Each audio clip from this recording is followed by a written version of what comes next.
네, 안녕하세요. JB입니다. 멤버십 회원이신 김명수님, NIGI님, 가즈앙님, 미국 주식 인생 오리님이 소중한 슈퍼땡스 후원을 보내주셨는데요. 정말 감사드리고요. 앞으로도 많은 도움 받으실 수 있게 최선을 다하겠습니다. 오늘 영상에선 어제 나스닥과 채권 시황에 대해 설명드리도록 하고요. 그리고 현재 시장의 분위기가 급격히 경기 침체를 두려워하는 쪽으로 흘러가는 것 같은데 굳이 지금 호들갑 떨며 불안해할 필요가 없다고 생각하는 이유에 대해 이야기해보도록 하고요. 또 개별 기업 소식으로는 장후의 실적을 발표한 애플과 아마존 그리고 인텔, 특히 인텔이 정말 살벌하게 많이 빠졌는데요. 인텔에 대한 이야기도 오랜만에 좀 해보도록 하겠습니다. 네, 그리고 멤버십 회원이신 블루잉즈님이 어제 커뮤니티 게시판에 이런 질문을 하나 남겨주셨는데요. 요즘 SOXL 매수는 안 하시는 것 같은데 계획하고 계신 가격대가 있으신가요? 라는 질문입니다. 다른 분들도 궁금해 하시는 것 같아서 이 질문에 대한 답변을 드리자면요. 저는 가격만 보고 투자 결정을 내리는 경우는 거의 없습니다. 무슨 말이냐면 주가가 싸다고 무조건 사고 비싸다고 무조건 안 사고 이러지 않는다는 얘기예요. 물론 주가를 아예 안 본다는 건 아닌데 저는 기본적으로 전체적인 매크로 상황과 분위기 등 여러 가지 요소들을 종합적으로 고려해서 매매 결정을 내리는 경우가 많습니다. 그렇기 때문에 미리 어떤 목표 가격을 정해놓고 기다리는 경우는 없다는 말씀을 드리고요. 최근에 SOXL 추가 매수를 안 했던 이유는요. 반도체에 대한 확신은 계속해서 강하게 있지만 아무래도 전체적으로 돌아가는 상황이 불안 요소가 많이 있다고 판단했었기 때문에 당장 급하게 추매에 들어가는 것보다는 좀 더 상황을 지켜보는 게 낫겠다는 판단이 들었기 때문입니다. 사더라도 좀 더 좋은 가격에 싸게 사면 좋으니까요. 네, 그럼 답변이 도움이 됐으면 좋겠고요. 네, 그리고 오늘 영상 본격적으로 시작하기 전에 멤버십 회원분들께 미리 공지사항 하나 전달드리자면요. 저는 오늘 멤버십 게시물을 2번 올릴 예정입니다. 오늘은 평소보다 좀 더 빨리 올릴 예정인데요. 우선 첫 번째 게시물은 오늘 고용보고서가 나오기 전인 9시까지 올리도록 하겠습니다. 이때 아마 우리가 현재 투자하고 있는 종목 중에 하나를 전량 익절할 것 같다는 생각이 들고요. 두 번째 게시물은 본장 시작하고 11시에서 11시 20분 사이에 올리도록 할 테니까요. 평소 저의 매수매도를 참고하고 계신 멤버십 회원분들은 해당 시간에 실시간 멤버십 커뮤니티 게시판을 잘 확인해 주시면 좋을 것 같습니다. 네, 그럼 본격적으로 오늘 영상 내용 시작하도록 하겠습니다. 확실히 이번 주는 정말 살벌하네요. 매일매일 엄청난 변동성이 우리들의 멘탈을 흔들고 있습니다. 이미 충분히 예상했던 부분이지만 예상보다도 그 강도가 더 세서 정말 멀미가 날 지경인데요. SOXL을 기준으로 하루 만에 20%가 올랐다가 바로 또 그 다음날 20%를 뺐다가 아주 그냥 난리가 났습니다. 어제는 사실 장 초반만 해도 분위기가 나쁘진 않았습니다. 반도체는 약간 조정을 받는 모습을 보였지만 그 전날 대폭등했던 것에 비하면 그렇게 심한 하락은 아니었고요. 메타의 호실적 덕분에 전체 시장 분위기로 보자면 나름 괜찮은 분위기를 유지했습니다. 일단 프리장에서 발표된 주요 경제지표는 어떤 게 있었냐면요. 신규 실업수당 청구 건수와 비농업 부분 생산성 그리고 단위노동 비용이 있었는데요. 일단 생산성 수치는 예상치를 크게 상회했고 단위노동 비용은 예상치를 크게 하회했습니다. 이건 좋은 거죠. 그만큼 기업들이 돈을 덜 쓰고 효율적인 운영을 했다는 거니까요. 그런데 신규와 연속 실업수당 청구 건수가 예상치를 좀 크게 상회한 수치가 나왔어요. 예전 같으면 예상치를 상회하는 걸 시장에서 무조건 좋게 받아들였겠지만 현재는 9월 금리 인하가 확실시된 상황이라 오히려 경기가 안 좋아지는 것에 좀 더 민감하게 반응하는 경향이 있거든요.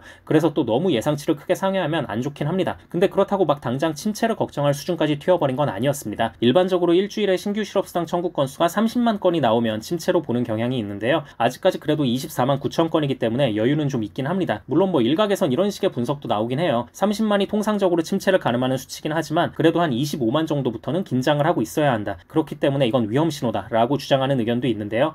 개인적으로 이 의견에 그렇게 막 동의하진 않습니다만 저 말이 사실이라고 하더라도 일주일치 실업수당 청구 건수만 보고 그런 판단을 내리기엔 다소 오바스러운 면이 있습니다. 일단 신규 실업수당 청구 건수 자체가 한 주 한 주 변동성이 꽤 큰 지표이기도 하고요. 특히 이번 수치는 깜짝 변수가 많은 영향을 끼쳤어요. 허리케인 베릴의 영향으로 텍사스주에서 수치가 높게 잡힌 점이 있고요. 또 미시간주의 자동차 공장들이 여름 정비에 들어가면서 당분간 근로자가 필요 없어지잖아요. 그래서 이 부분 때문에도 수치가 높게 나온 것도 있고 또 미네소타주에서 이번에 법을 바꾸면서 교사들이 여름방학 때 실업급여를 청구할 수 있게 된 부분 역시 실업수당 청구 건수가 많이 잡히는데 한몫했을 수 있습니다. 아무튼 뭐 이렇게 저렇게 정상 참작할 수 있는 요소들이 있었다 보니까 이때까지는 그냥 시장이 괜찮게 흘러갔습니다. 자, 그런데 몇 시간 후에 ISM 제조업 PMI 수치가 발표되면서 시장이 급 반전을 하기 시작합니다. PMI 관련 지표들이 전부 다 안 좋게 나온 거예요. 고용지수며 신규 주문지수며 구매자 지수며 전부 다 예상치를 크게 하회하는 수치가 나오니까 시장이 갑자기 생각이 많아지기 시작한 겁니다.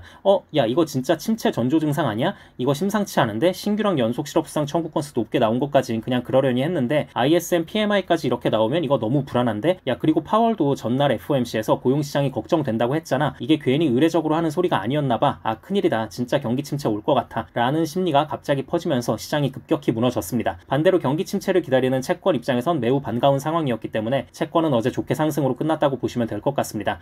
그런데 여러분, 저는 이게 너무 이게 오바스러운 면이 있다고 봐요. 왜냐면 ISM 제조업 지수는 원래 늘 계속 안 좋았습니다. 지난달에 수치가 50을 넘으면서 시장이 잠깐 좋게 봤던 적이 있긴 한데 제조업은 최근 몇 년의 수치를 전체적으로 보면 계속 그냥 안 좋은 상태입니다. 그럼에도 불구하고 미국 경제가 무너졌나요? 아니죠. 미국 경제의 70% 정도를 차지하는 서비스업이 무너지지 않으니까 계속 그냥 잘 성장하고 있잖아요. 그래서 아무튼 이건 너무 과한 우려라는 생각이 들고요. 그리고 또 하나, 제조업과 서비스업 지수를 측정하는 대표적인 기관이 두 곳인데요. ISM이 있고 S&P 글로벌이 있습니다. 근데 최근에 시장의 전체적인 흐름과 GDP 성장률과의 일치성 같은 걸 고려해보면 S&P 글로벌에서 내놓는 데이터가 훨씬 더 신빙성이 있습니다. 그래서인지 ISM이 아무리 역사와 전통이 있다곤 하지만 이제는 오히려 S&P 글로벌의 자료를 더 중요하게 봐야 하는 거 아니냐는 전문가들의 의견이 점점 늘어나고 있습니다. 그리고 이번에 S&P 글로벌에서 발표한 7월 제조업 지수는 오히려 54가 나오며 경기 위축의 기준점인 50을 가뿐히 뛰어넘는 수치가 나왔습니다. 그리고 지금 보면요, 어제까지 S&P 500 기업들 중에 58%에 해당하는 315개 기업이 실적을 공개했는데요. 매출은 전년 동기 대비 4.8%가 늘었고 이익은 무려 12.9%가 증가했습니다. 월가 예상치를 전부 뛰어넘는 매우 훌륭한 수치예요. 상황이 이런데 과연 이걸 침체의 신호로 볼 수 있냐는 겁니다. 네, 그리고 이제 개별 기업 소식 전해드리자면요, 장후에 애플과 아마존 그리고 인텔이 실적을 발표했습니다. 우선 애플은 전반적으로 좋은 실적을 내며 주가가 약간 상승한 채 마무리했습니다. 사실 애플은 제가 최근 영상에서 말씀드리기도 했지만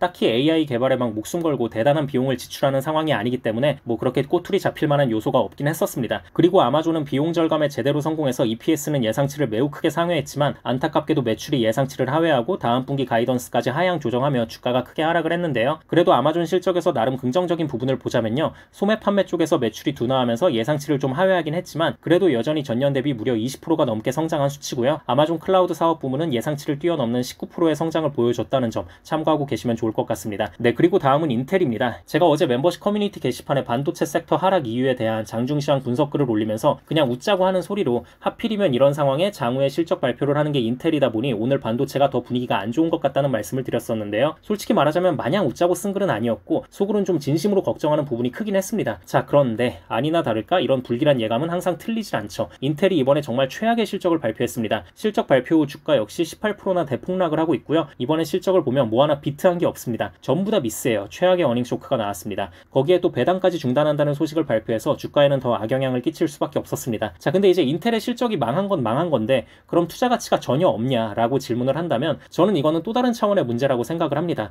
요즘 같은 때에 인텔 편들면 욕 바가지로 먹을 것 같긴 한데 그럼에도 불구하고 그냥 제 개인적인 소신을 한번 말씀드려 보자면요, 인텔은 미국에서 굉장히 상징적인 기업입니다. 인텔 특유의 어떤 그 낭만이 있습니다. 미국에서 지금 반도체 하면 딱 떠오르는 기업이 인텔이에요. 물론 그 위상이 이제는 엔비디아로 많이 넘어가는 추세이긴 하지만 그래도 여전히 미국의 유일한 종합 반도체 기업으로서 고용 인원도 다른 반도체 기업들에 비해 압도적으로 많습니다. 인텔이 고용하고 있는 근로자 수가 대략 12만 명 정도 되는데요. 엔비디아가 대략 3만 명 정도고 AMD가 2만 6천 명, 그리고 퀄컴이 그나마 팹리스 중에선 고용 인원이 많은 편이라 5만 명 정도 됩니다. 아무튼 엔비디아, AMD, 퀄컴 이 세 기업을 모두 합쳐도 인텔 혼자서 창출하는 고용 인원은 한참 못 미칩니다. 그렇기 때문에 공화당이 집권을 하든 민주당이 집권을 하든 인텔은 잘 챙겨줄 수밖에 없는 이유이기도 하고요. 그리고 또 인텔은 그 존재 자체로 굉장한 전략적 자산입니다. 미국의 유일한 종합 반도체 기업이기 때문에 더더욱 그 가치가 클 수밖에 없고요. 미국 정부가 군사용 무기를 만들 때도 이에 들어가는 반도체 칩 수준은 웬만하면 인텔에게 맡길 수밖에 없습니다. 실제로 지금까지 쭉 그래 오고 있고요. 그래서 아무튼 저는 인텔이 미국 정부의 빵빵한 지원 아래 파운드리 사업도 성공시키고 다시 크게 도약할 날이 올 거라고 여전히 믿고 있습니다. 물론 그러기 위해선 긴 시간이 필요하겠죠. 그래서 인텔은 진짜 초장기로 들고 갈 각오가 확실하게 되어 있는 분들만 투자를 하는 게 맞는 것 같습니다. 네, 그럼 오늘 영상은 이 정도 하면 될 것 같고요. 저는 영상 초반에 말씀드렸다시피 오늘 장이 열리면 멤버십 게시물을 2번 올리도록 하겠습니다. 첫 번째 게시물은 프리장 시작하고 9시까지, 그리고 두 번째 게시물은 본장 시작하고 11시에서 11시 20분 사이에 올리도록 할 테니까요. 평소 저의 매수 매도를 참고하고 계신 멤버십 회원분들은